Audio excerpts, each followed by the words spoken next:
Hey everyone, welcome to another vlog. Today is Friday afternoon. I just got home from teaching and I think I'm going to spend most of my afternoon working on an essay for my master's in history. This essay is really stressing me out. I've reviewed all the primary source literature, I've reviewed the secondary source literature, the historiography around my subject, and I'm just really having a hard time deciding on an argument. Yeah, just really narrowing down my argument, my thesis for this essay. I don't know what direction to take it at this point, but I don't want to choose a whole new topic because I've already invested a lot of time in reading all this literature and going through all these sources and familiarizing myself with this whole world. So yeah, I gotta just sit down and figure something out, and I feel like it's gonna bother me until I don't. So even though it's Friday, I'm gonna do this for a bit before I let myself do any of my own reading and creative writing. If you're interested, this paper is on bardic poetry as a political tool for Clan Donald. So the Mechmuric, I think that's how you maybe say it, or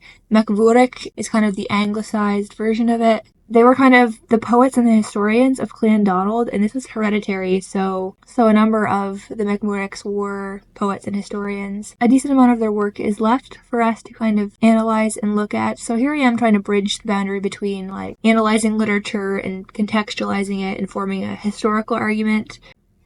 It's tricky, and yeah, the topic's interesting enough, but it's not like the most interesting thing in the world to me right now. So I'm just struggling with it a little bit, but must persevere. So that is my plan for this afternoon. And then hopefully I can do some creative writing later. I've been having a lot of creative energy this week. I've been reading through The Secret History by Donna Tartt, and that always does it to me because I just love that book with all its classical references and the kind of prep school setting, university students navigating their relationships and their studies. And I just find that book always inspires me to want to write. And so I've been really writing a lot, actually, working on my novels this week in little bits and chunks here and there when I could kind of fit it in. And so I would like to take a good amount of time to do that this weekend, but we will see how far we get.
Okay, I think I am finally onto something here. I've written a few more paragraphs and kind of narrowed down my question and my potential thesis, and I've selected the literature that I really want to zone in on.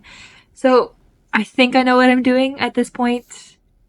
I do feel better now than I did this morning about it, so I'm sure it'll just take a few more weeks of grinding and nitpicking and rewriting and just figuring this all out, and then I'll have a decent product at the end. So yeah, that's where I'm at for now. This is the Valentine's Day basket my husband made for me. This beautiful candle with dried flowers in it. Another edition of Little Women. I'm collecting editions of Little Women, and I'm going to show you that in an upcoming video. And these really cool notebooks, some museums, and then just a pretty landscape, and a mug, and some soap for our bathroom, lol. I've been finding that my favorite types of books are books that have allusions in them to other books, and The Secret History is one such book where it alludes to so many Greek plays, it alludes to the Greek epics, Roman poetry, the Greek myths. It's just so chock full of classical allusions because it's literally about a group of students at Hampden College, a New England college, studying ancient Greek and Greek history and Greek culture.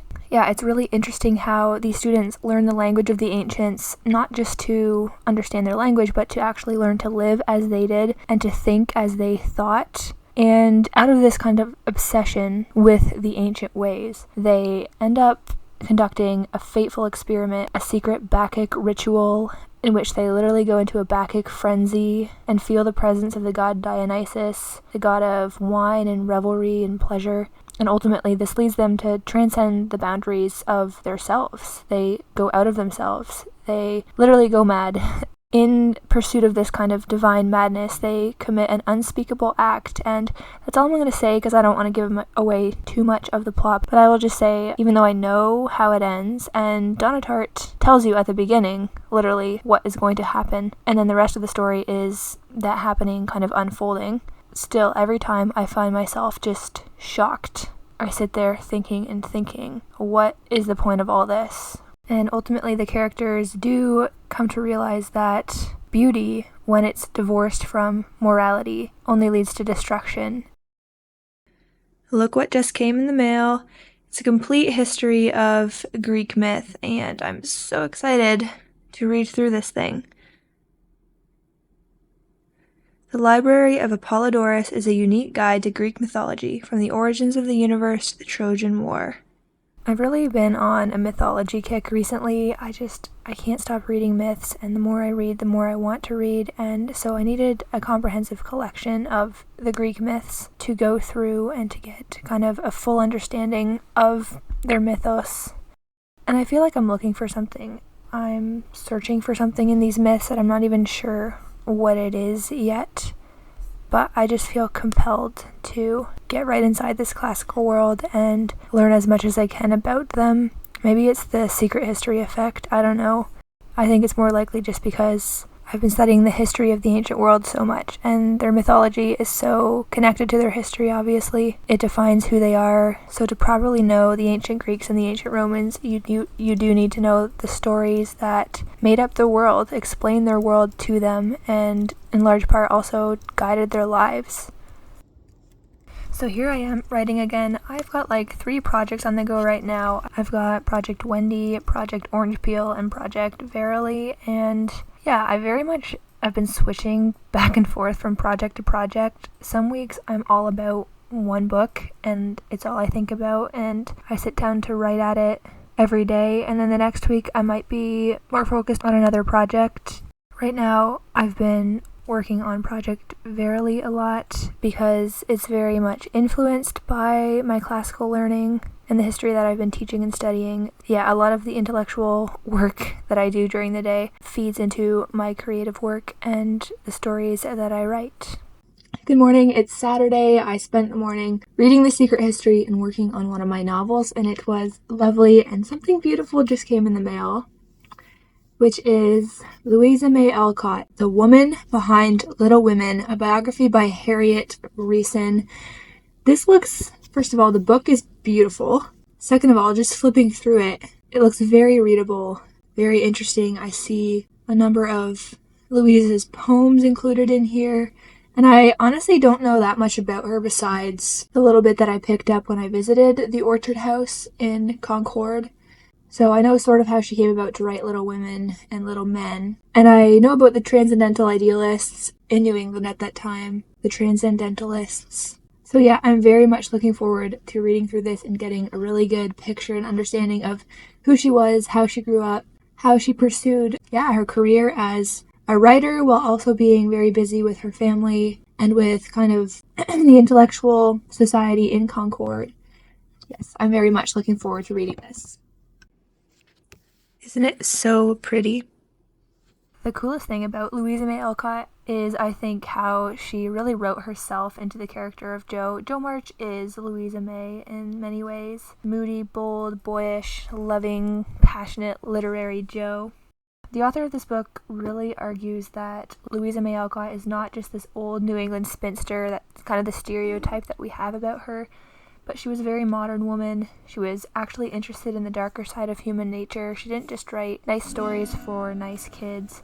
She had a pen name, A.M. Bernard, under which she wrote her pulp fiction that kind of made her money in the beginning. Like Jo, she first published stories that were full of danger and adventure and violence, and was not necessarily very proud of these works, but they were published, they made her some money.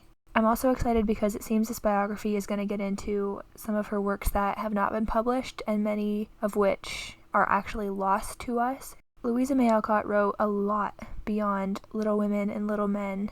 I'm looking forward to familiarizing myself with her other works and kind of the darker side of her as well.